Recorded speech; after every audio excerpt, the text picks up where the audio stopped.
aí, pessoal? Aqui é Frederico Augusto, trazendo mais informações sobre o mundo das licitações e contratos administrativos. Estive ausente por um tempo, mas não pretendo fazer mais isso, né? Quero de verdade compartilhar o conhecimento que eu adquiri durante todos esses anos e ajudar você que está aí, né, que trabalha com isso e que precisa dessa informação. Então eu vou procurar dividir esse conhecimento com vocês para poder ajudá-los. Hoje nós vamos falar sobre bens de luxo, que é um assunto que tem suscitado muita dificuldade, né, principalmente por causa dos aspectos tratados no decreto 10.818 do Executivo Federal, mas eu vou procurar sanar essas dificuldades, né, e clarear um pouco o assunto aqui. Então, sem mais delongas, né, vamos à nossa conversa sobre bens de luxo. Onde que isso é tratado, né? Onde é que isso surgiu? Surgiu, na verdade, do artigo 20 da nova lei de licitações. E nós usamos esse termo nova lei de licitações ainda, porque a gente ainda tem essa opção de usar a legislação antiga, né? A lei 14.133 de 2021, ela trouxe essa possibilidade de 2 anos para a gente poder se adaptar. Então, a gente tem um prazo para isso, né? Eu acho que todos, ou pelo menos a maioria que está aqui, sabe disso, né? E dia 1º de abril de 2023 já está aí, faltam poucos meses, e a partir daí nós não podemos mais aplicar a Lei 8.666, a 10.520 e o RDC, né? Salvo para observância de alguns contratos que já estejam vigentes, né? Sob a égide da legislação antiga. Mas vamos ao tema central da nossa conversa de hoje. Então, lá no artigo 20 da Lei 14.133 de 2021, fala-se em bens de luxo, né? Então, o primeiro alerta que tem que ser feito ali, se você ler atentamente a redação, principalmente na parte inicial, eles tratam ali somente de bens de consumo. Bens de consumo são os únicos bens que são tratados sob esse aspecto aí, né? Os bens permanentes não estão incluídos nessa questão. Não sei porquê, não consigo te explicar, te dar essa resposta, mas enfim, é o que está na lei, né? Então, seguindo. E o que fala lá? Que os bens eles têm que atender à destinação, né, a sua destinação, né, a satisfação da necessidade pública. Então, você tem que comprar um bem que simplesmente satisfaça a necessidade. Então, vamos àquele exemplo clássico, né, da caneta. Então, nós temos a Bic, nós temos a Montblanc, né? A Bic é infinitamente mais barata que a Montblanc, todos nós sabemos disso. E qual que é o objetivo de você comprar uma caneta? É que ela escreva. É simples. A gente quer que a caneta escreva. Só isso, né? Então, para que você vai comprar uma Montblanc?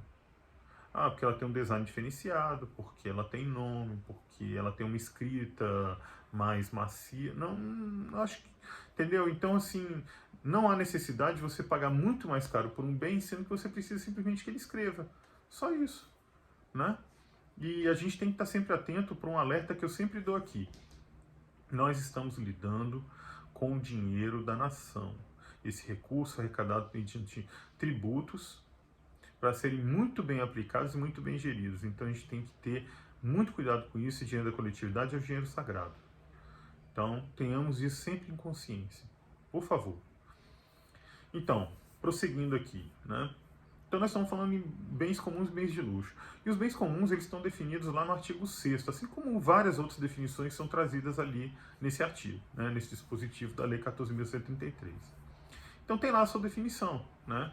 E lá, quais são os requisitos que eles dizem para que você identifique um bem como comum? Bem comum é aquele cujos padrões de qualidade, né, podem ser muito bem definidos. Então, é uma coisa que você consegue definir com uma certa facilidade, né?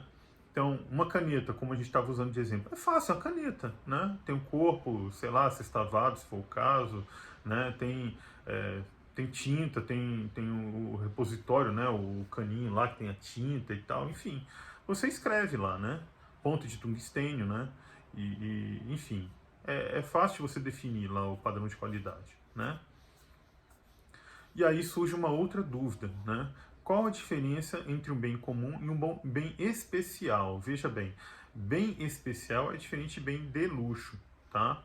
O bem especial é um bem que você também precisa para atender uma necessidade pública, mas ele não deve ser confundido com bem de luxo. E o próprio artigo 6º também traz uma definição do que são bens especiais. E ali tem dois critérios para você identificar um bem especial, né? Que são heterogeneidade e complexidade. No entanto, vale aqui um alerta, né?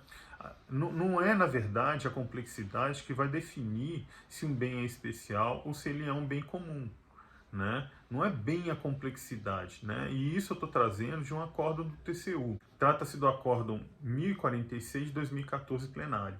Lá ele fala que não é a complexidade que vai definir se o bem é comum, certo? Mas assim, é o padrão dele, é o domínio da fabricação, né, que vai definir isso aí. Se o mercado já domina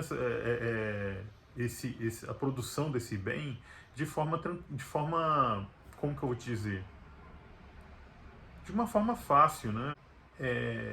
Então vamos voltar de novo para o exemplo da caneta. Caneta é uma coisa que todo mundo fabrica. Pode ter um diferencial aqui ou outro ali, mas todo mundo fabrica. É de domínio comum do mercado. É uma coisa simples. Então, você tem o bem comum é isso, tá bom? O bem especial é diferente.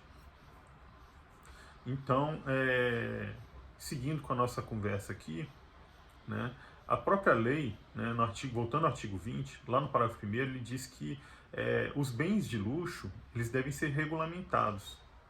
A definição do que é bem de luxo, os seus parâmetros, ele deve ser regulamentado. Né? Executivo, judiciário e legislativo, é o que diz a lei.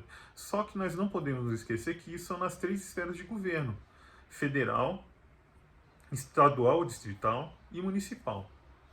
Então, todos têm que regulamentar isso aí para poder continuar licitando, né, ou licitar com base na lei 14.133.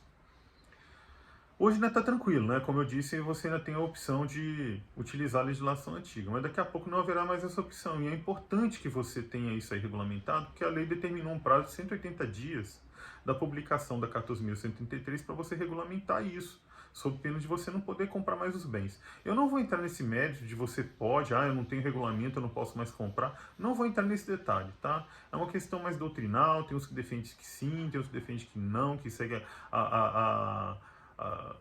o parâmetro estrito da lei, né? A lei fria, né? E eu não vou entrar nesse mérito, mas o que vale é o seguinte: a lei fala isso. E 180 dias já venceu, né, em setembro do ano passado. Então é importante que se regulamente para você ter isso aí direitinho e evitar problemas futuros, né? Então eu tenho aqui, né? Eu trouxe aqui a minha colinha, tá? Eu tenho uma colinha. Porque eu não vou decorar esse tanto de legislação, né? Não é verdade? Pelo amor de Deus. Então eu trouxe aqui para vocês, alguns não é um rol exaustivo, né? Mas são algumas normas que eu consegui fazer uma coletânea aqui, né? Numa pesquisa rápida na internet. E eu vou dizer para vocês aqui o que eu encontrei. Então tem o decreto, né? Primeiro eu vou falar do decreto 10.818, que é do Executivo Federal, né? Isso aí eu acho que todos já conhecem, ou pelo menos a maioria. Existe também a Lei 14.167, né, do governo de Minas Gerais, né, que ele foi alterado e foi inserido lá a definição do que seriam bens de luxo. E a definição é bem próxima do que está lá no decreto, se não igual ao que está no decreto 10.818, de 2021. Em Mato Grosso, nós temos o decreto 1.131, de 30 de setembro de 2021. Nós temos também, no estado de Pernambuco, o decreto 51.652 de 2021. No estado do Paraná, existe o decreto 10.086 de 2022. E agora, no âmbito municipal, nós temos aqui no município de Goiânia, Goiás, nós temos o decreto 965 de 2022. Existe também o decreto número 1883 de 2021, que é do município de Curitiba, no Paraná. E ainda no âmbito municipal, eu encontrei aqui o decreto 4.294 de 2021 do município de Montes Claros, em Minas Gerais, né? E, por fim, eu quero trazer também aqui a portaria PGR número 85, de 27 de 5 de 2022, do MPU, que é o órgão onde eu trabalho, né? De alcance de todo o Ministério Público da União. E é interessante salientar aqui que essa norma, na verdade, ela simplesmente recepcionou o que está no decreto 10.818 de 2021, né? E aí, eu peço para vocês, né, deixa um comentário aí, fala se seu município já tem algum regulamento, como é que tá, ou o órgão onde você trabalha, ou enfim, comenta aí. Eu acho que é importante para a gente saber, para a gente enriquecer, ver como é que está evoluindo essa questão em outras esferas de governo, em outros órgãos. Eu acho que é bastante interessante, tá? Então comenta aí, deixa aí no comentário aí, né, desse vídeo, para a gente poder ficar sabendo, tá ok? Então, vamos prosseguir, né? Então, isso aí já é regulamentado, então já estão tranquilos, eles já podem licitar com base na nova lei, né? E continuar comprando bens de consumo, não é verdade? Voltando para esse alerta, né? Nós estamos tratando aqui somente de bens de consumo. Bom, e aí agora eu vou me ater mais ao decreto do executivo, né? Que eu acho que é o que chama mais atenção, né? E eu acredito que muitos usam de parâmetro, né, e se baseiam nele para desenvolver a sua própria regulamentação. Então vamos nos ater a ele, tá ok? Que é o 10.818 de 2021. E lá eles trazem alguns requisitos para definir o que é um bem de luxo, né? Então, ostentação, opulência, forte apelo estético. Então, por exemplo, a Montblanc, ele tem uma estética diferente, ele tem um design da caneta que é diferenciada e tal, uma cor diferenciada, né? Então, enfim, é isso. E que mais? E requinte, né? Você avalia esses 4 critérios aí, né? Além disso, e aí que está o X da questão, né? E que tem gerado muita dificuldade, é exatamente a utilização de um termo utilizado na microeconomia, que é a elasticidade de renda da demanda. Então ele fala que o bem de luxo é aquele cuja elasticidade de renda da demanda é muito alta. Então, vamos procurar entender, eu vou tentar explicar para vocês isso de uma forma tranquila, né, para vocês poderem entender isso melhor. Só que para isso eu vou precisar de usar um pouquinho de matemática, tá? Mas não se assustem não. Bom, eu gosto de matemática, eu sei que não é, talvez não seja o gosto da maioria da população, mas eu vou tentar ser bem claro aqui e ser bem tranquilo com relação a isso. Vou trazer um exemplo, tá? Não sei também se é o melhor dos mundos, mas foi um exemplo que me veio à cabeça, tá? Mas vamos lá. Vamos dizer, né, o que é essa elasticidade renda? Elasticidade renda. Então, o que é? É uma variação do seu consumo de um determinado bem com relação à sua renda, variação na sua renda, né? Então, vamos lá. Você teve uma variação, vamos supor, de 1% na sua renda, tá? E eu vou usar um exemplo aqui, um valor hipotético, pelo amor de Deus, eu estou usando um valor hipotético. Não quer dizer que, esse cara está usando esse valor porque para ele é pouco. Não, não tem nada a ver. Eu sou ser humano normal como todo mundo aqui, né? Sofro para pagar minhas contas, então vamos lá. É só para fins de facilitar, vou botar um número redondo para facilitar as continhas, tá? Então vamos supor que o cidadão ganha 10 mil reais por mês, tá? Então pronto. Tá hipotético, ele está ganhando 10 mil reais por mês. E aí ele passa a ganhar 10.100. Então aumentou 1% na renda dele. Então ele está ganhando agora 10.100. Esse cara, ele adora hambúrguer, né? Ele é um consumidor que ama hambúrguer e ele vai, digamos, 20 vezes, né, para uma hamburgueria para comer hambúrguer por mês, né? Deve estar bem gordinho, né? Mas enfim, vamos seguir aqui no exemplo. Então ele vai 20 vezes. Mas com esse incremento da renda dele, ele falou, opa, vou mais 2 vezes, né? Vou passar aí 2 vezes a mais por mês, porque eu tive esse incremento de renda, eu adoro hambúrguer, né? Então, ele vai, ao invés de 20, ele vai 22 vezes para a hamburgueria. Então, como é que a gente vai tratar isso? Existe uma fórmula, né? A fórmula diz assim, você vai calcular, vai pegar a variação na quantidade demandada, dividido pela quantidade inicial. Tudo isso dividido por a variação na sua renda, dividido pela sua renda inicial. Então vamos lá, então vamos pela parte de cima da divisão, né? Parte de cima. Então tem uma divisão aqui, tem outra divisão aqui embaixo. Então vamos lá. A primeira divisão, a de cima, né? Então, variação da quantidade. Pô, fácil isso, né? 22 menos 20, 2. Então ele aumentou 2. Ele está consumindo 2 hambúrgueres a mais. Tranquilo, foi fácil essa, né? Dividido por quê? Pela quantidade inicial, dividido por 20, né? Então tá, essa aqui é a parte de cima. A parte de baixo da divisão, que é outra divisãozinha, a gente vai fazer o quê? Variação da renda. Então, eram 10 mil, passou a 10.100, né? Então, a variação deu 100 reais. Dividido por quanto? Dividido pela renda inicial, que é 10 mil reais. Pronto, beleza. Aí você vai fazer essa continha e eu não vou... Bom, você faz a conta ali na sua calculadora, né? Você não precisa se martirizar por conta disso. E aí você vai chegar no resultado 1%. 0,01 que vai dar 1%, né? Então, 1% é muito baixo, né? É baixo demais. E aí, porque a literatura define que é baixo, é considerado baixo, de 0 a 1%. Então, aí está sendo considerado baixo. Então, aí você tem um bem comum. É isso. Bom, agora vamos a um exemplo de um bem de luxo, né? Mostrar a elasticidade de renda da demanda para um bem de luxo. Então, vamos pegar o mesmo exemplo, mesma variação da renda, né? O cara passou de 10 mil, foi para 10.100 reais. Então, prosseguindo aqui, né, no nosso exemplo, para bem de luxo, né, nós vamos utilizar agora um outro bem, né? Vamos usar aqui o filé mignon. Então, no caso do filé mignon, digamos que esse consumidor, ele consome 1 kg de filé mignon por mês, né? E aí, com esse incremento da renda, ele falou, bom, agora eu posso consumir 2 quilos, né? E ele passa a consumir 2 quilos por mês. Ou seja, ele passou de 1 quilo para 2 quilos, aumento de 100%, né? Então vamos à fórmula. Então, de acordo com a fórmula, né, vamos fazer a variação da quantidade, que é aquela fração que fica na parte de cima da nossa equação, né? Então, aí você coloca lá, qual a variação da quantidade? De 1 para 2 quilos é 1, né? Então, 1 dividido pela quantidade inicial, que é 1. Então, deu 1 mesmo, né? Dividido pela parte de baixo, que eu já falei no exemplo do bem comum. No final das contas, né, vai ficar 100. Esse vai ser o resultado. 100. 100 é altíssimo. Então, você consegue identificar aí claramente que, no nosso exemplo, o filé mignon é um bem de luxo.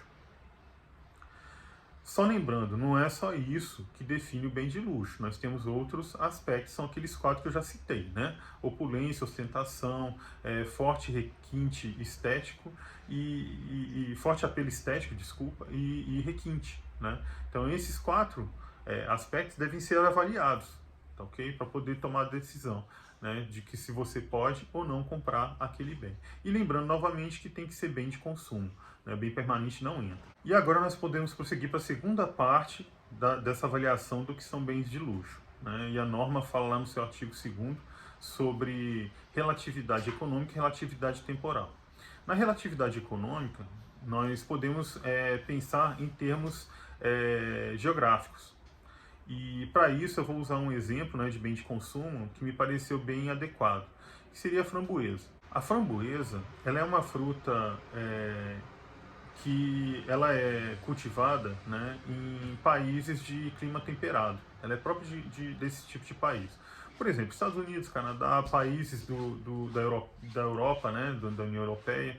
Então são esses países que vão conseguir cultivar a framboesa por causa das suas peculiaridades. E aí, lá então ele vai ser muito barato. Nesses países a framboesa vai ser muito barata. Por quê? Porque é fácil o cultivo lá, né? Isso já não ocorre no Brasil, que é um país, né, de clima tropical, tem características próprias, né, de solo, de clima, e que aí não consegue, né, produzir framboesa, talvez com muita dificuldade, né? Mas enfim, não vou entrar nesse mérito. Então o que acontece? Se eu quiser realmente consumir uma framboesa in natura no Brasil, eu tenho que trazer ele, eu vou ter que importar. E aí tem custo de importação, né, transporte, tem tributação em cima disso. Você tem que ter um acondicionamento térmico adequado na embalagem que você vai transportar essas framboesas para elas não estragarem, né, que são bens muito perecíveis. Então fica muito caro. Então isso aí pode ser considerado sim um bem de luxo. Né?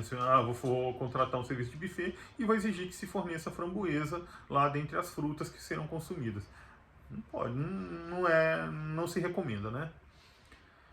Bom, e aí tem também, né, a questão temporal, né, que também tem que ser analisada. Na relatividade temporal, nós temos 4 aspectos a serem tratados. O primeiro aspecto é a evolução tecnológica, né? E aí vamos pensar aqui em bem de consumo. Se eu não me engano, né, pendrive passou a ser bem de consumo há muito tempo, né? Mas assim, lá atrás, a gente comprava pendrive de 200, como é que é? 128 mega, não era nem giga, era mega. Depois passou para 512, aí já melhorou bastante, depois 1 giga, e foi melhorando, né? Mas assim, à medida que iam surgindo pendrives de capacidade maior, aquelas de capacidade menor passaram a ser mais baratas, né? E essas de capacidade muito maior passaram a ser, talvez, poderiam ser considerados como bens de luxo. Também depende da necessidade do órgão, né? Às vezes seria mais interessante o órgão ter logo um de 1 giga, né? Na época. Né? Então, assim, isso tem que ser tudo tem que ser pensado, tem que ser avaliado e justificado no processo. Essa que é a verdade, né? Mas assim, vamos imaginar isso, né? Então, assim, aquele de 128 deixou de ser um bem de luxo porque ele passou a ficar muito barato, né? Você já tinha o de 2 GB lá. E talvez, né, um determinado órgão de 128 atendesse, não sei. Foi um exemplo que me veio à cabeça, tá? Se você tiver um exemplo mais interessante, compartilha com a gente aí no canal. Isso é importante, isso enriquece, né, a compreensão, tá ok? Vamos para o segundo critério, né, sobre o aspecto temporal. E aí nós temos as tendências sociais, né? Eu não consegui pensar em nenhum exemplo desse, não. Mas, assim, existem épocas, né, diferentes, né, na história da humanidade, onde certos bens passam a ser moda e outros não. Você começa a utilizar mais ele, pelo aumento da demanda, ele passa a ser um bem de luxo. As pessoas do comércio começam a explorar mais isso aí e passa a ser um bem de luxo. É mais ou menos isso, né? E tem mais os dois últimos aspectos, que é a alteração na disponibilidade do mercado, que isso é como eu já falei aqui, né? Isso vai mexer com a oferta e com a demanda, né? Vai ter maior disponibilidade ou menor disponibilidade, dependendo, né? E aí vai mexer com o preço do bem, né? E aí ele pode ser considerado como de luxo se aumentar muito o preço. E existe também questões de modificações no processo de suprimento logístico, né? Então você precisa de suprir, você está lá no processo de logística lá e tem algum fator ali na produção e na logística de um determinado bem, né, na distribuição dele inclusive, que vai mexer com o preço também. E aí isso pode modificar e o seu bem passar a ser considerado um bem de luxo ou não, né? E aí, finalmente, nós vamos nos encaminhando aqui para os dois últimos aspectos que são importantes ser analisados, que são tratados no Decreto 10.818 de 2021. A primeira questão é que o bem de luxo também, ele tem que ser relativizado, né? Não é porque eu quero consumir lagosta que ele vai ser sempre um bem de luxo. E aí a lei traz exatamente essa regrinha, né? Na verdade o decreto, desculpa. Quando o bem for adquirido por preço equivalente ou inferior àqueles usualmente comprados no mercado, né? E aí você passa a poder adquiri-los, né, sem maiores problemas, sem maiores dificuldades, né, e preocupação de ser responsabilizado. Por exemplo, digamos que aconteceu algum fator extremo aí e a lagosta caiu o preço vertiginosamente e ficou com o preço do quilo dele, né, dessa proteína animal, mais barato, digamos, que a carne vermelha, ou que o próprio frango, digamos. Eu sei que isso é praticamente impossível, pelo menos a gente imagina dessa forma, né? Mas assim, há pouco tempo nós tivemos uma pandemia também, então nada é impossível, né? Mas enfim, vamos pensar aqui. E aí caiu demais o preço da lagosta. E aí, por que não deixar de consumir a lagosta, já que o preço está muito baixo e o preço passa a persistir nesse preço muito baixo por muito tempo, né? Então, quer dizer, não há problema, né? E o segundo ponto é você avaliar que, às vezes, a elasticidade de preço da demanda é alta e o bem ele é definido como um bem de luxo. Mas, no entanto, ele faz parte da atividade fim daquele órgão, né, ou daquela entidade. E aí você pode desconsiderar ele como bem de luxo, porque assim, ele faz parte da atividade fim. Como é que você vai deixar de comprar aquilo lá para atender a necessidade da sociedade, não é verdade? Então você tem que consumir, você tem que comprar, não tem para onde correr, né? Eu não consegui também imaginar assim um exemplo que se enquadrasse nesse caso e que fosse um bem de consumo, tá? Então assim, eu peço licença para vocês, né? É mais uma questão de ilustrar para vocês procurar ajudar na compreensão, né, do que eu estou trazendo aqui. Então eu vou utilizar um bem permanente, tá ok? E aí, no caso, eu pensei aqui na aeronáutica, né? A Força Aérea Brasileira, ela precisa de caças. É a atividade fim dela, ela precisa de caça. Como é que ela vai ser uma força aérea se ela não tiver um caça de combate? E são bens caríssimos, né? Se, eu tô com mais recursos, eu tive uma arrecadação melhor, né, de tributos, e aí eu consigo comprar, ao invés de 2, eu consigo comprar 5 caças esse ano para compor a força aérea, né?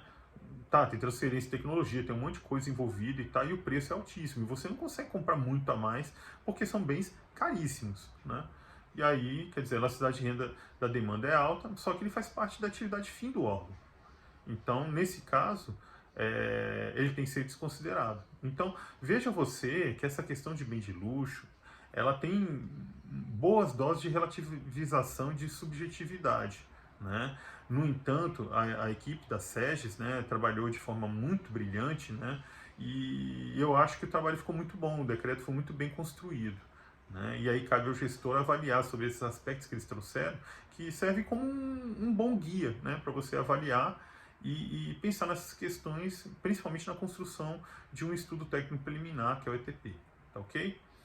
Bom, esse era o recado que eu tinha para dar. Espero que eu tenha contribuído para a compreensão do tema. Né? É um tema que suscita realmente muitas dúvidas.